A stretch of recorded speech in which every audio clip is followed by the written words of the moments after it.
Cash App, Venmo, or Zelle? Definitely Cash App. Why? Frequently Cash App.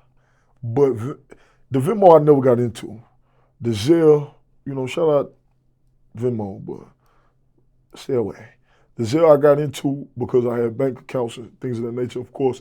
But it's so many different standards. Like, different people got different protocols, stipulations. Like, what they call this shit, like, too much, Cash App do be on their bullshit, though. If the executive of Cash App sees this, I want you to know that you shouldn't limit people's activity. You know what I'm saying? Like, throughout a week, a young nigga like me, I might receive more than the average. So if I can provide some type of evidence that I am him, I should be able to proceed with my activity, I get paid off Cash App and I need to.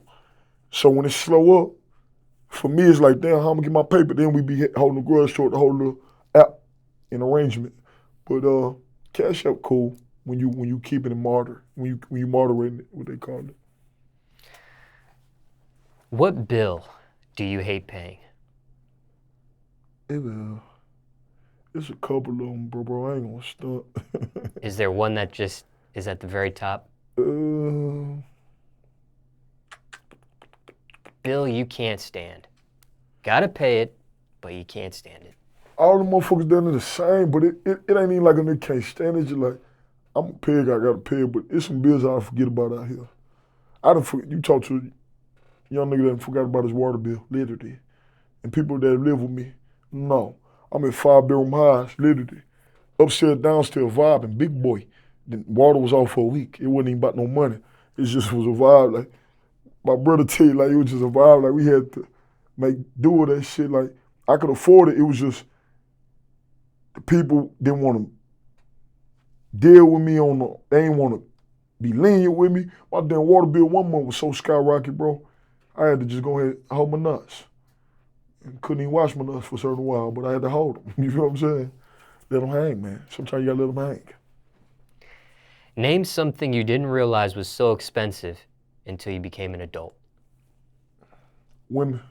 You don't even spend that much money on no woman, but you ain't no trick. You might not be that type of guy to be on all that trick activity, but when you think about it, every woman costs. Maybe it's levels, maybe not as much as the next, but she still costs, Brody. You're not supposed to let her, because I'm a boss, a real one, and ain't nobody around me paying for nothing. It just don't make sense of that unless I'm in a vibe of multitasking and you just take it upon yourself to get it done. But when you're around me, especially a shorty, she ain't gonna pay for nothing, so it clock up when you really do the math, like how much you done spent on the women around you, not just shorties that you motherfucking interested in. I'm talking about the moms, the sister, the siblings. Like, I done bought so many cars this year, it don't make no sense.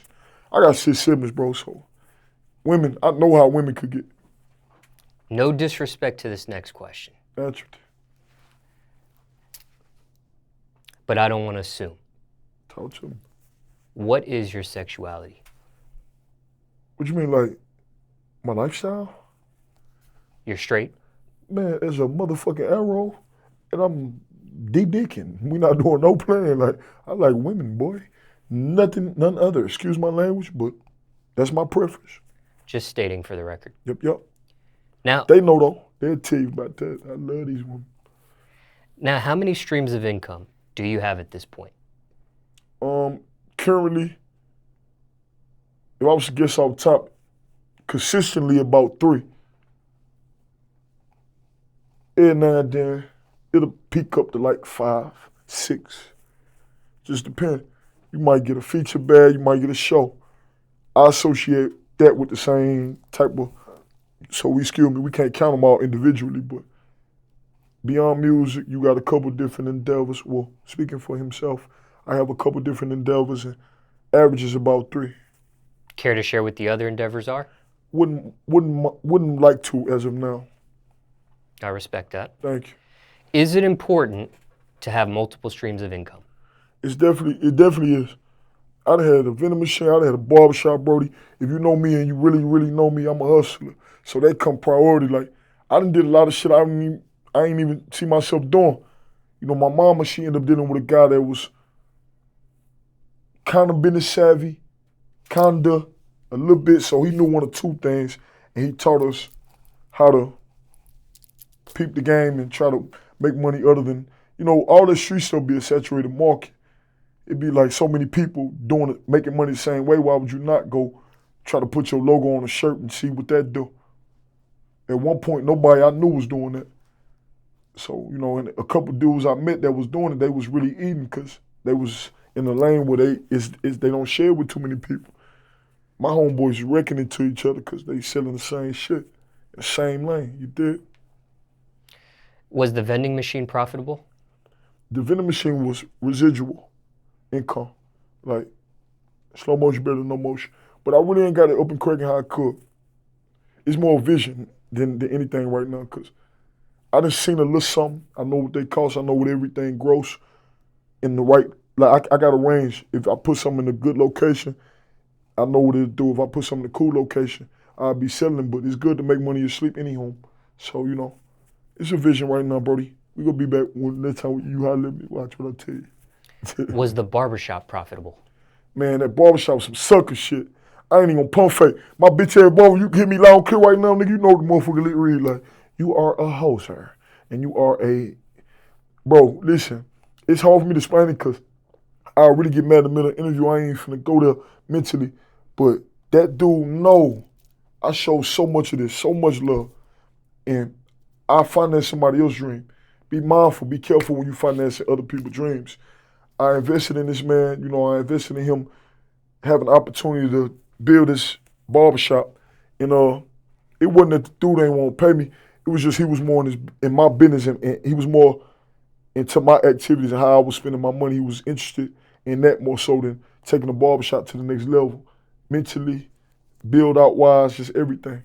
He wasn't having no bright ideas, and it's your dream. I'm just financing it, so you gotta have more bright ideas than me, shit.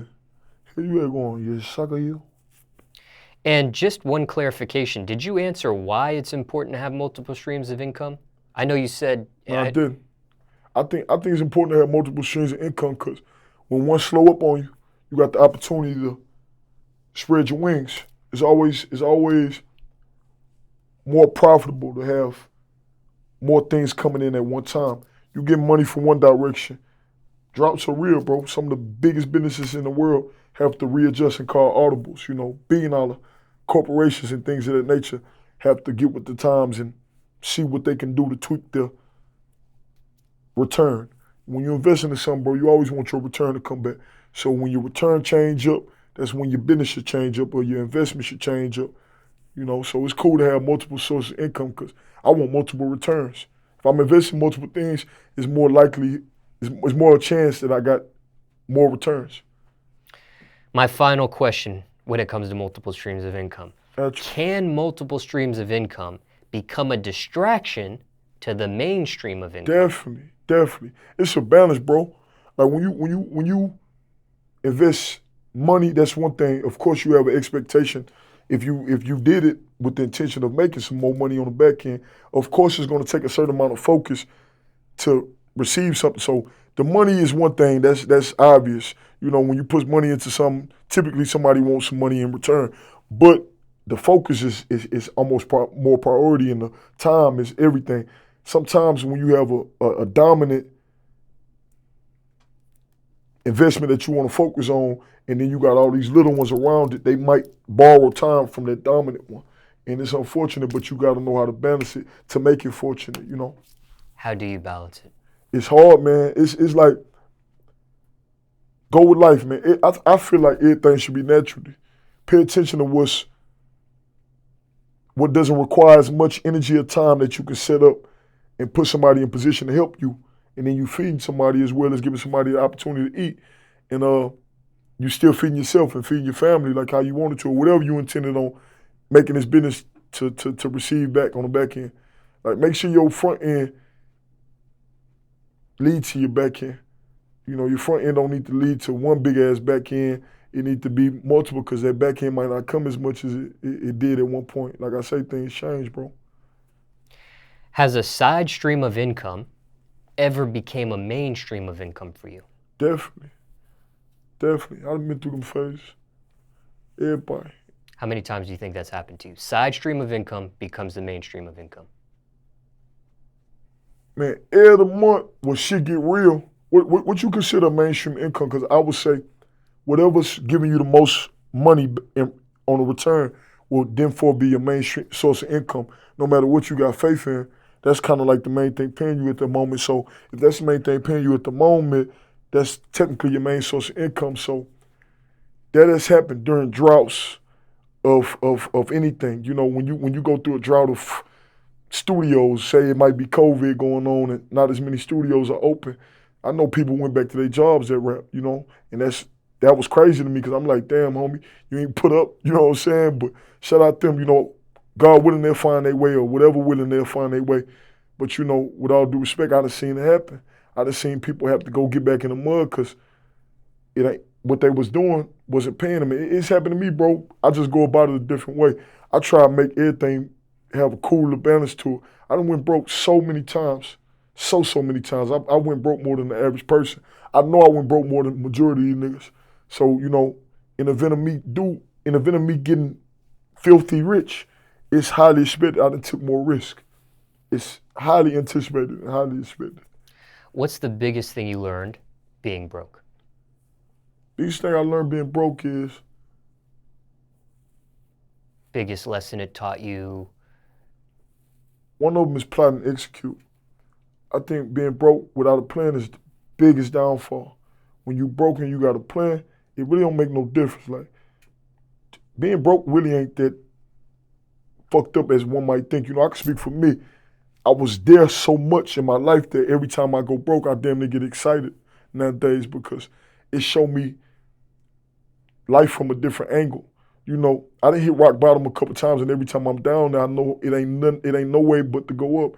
And for some people, every time you hit rock bottom, you come back even harder anyhow. So you end up higher than you were prior to falling. So I think the best thing is to respect the fall and adjust, because you're not gonna be there forever if you don't want to be there forever, and you're not gonna lose if you plot on a win. It's easy to plot on a win. It's not as easy as it sounds, but anything you focus on can expand if you wanted to. So if you look into it a little bit, my stomach rumbling right now. If I think about food long enough, I'm gonna be hungrier. If I stop thinking about the fact I might be less hungry, you did. That's how everything be, man. Just for the record, during this interview, you're not broke anymore. Nowhere near.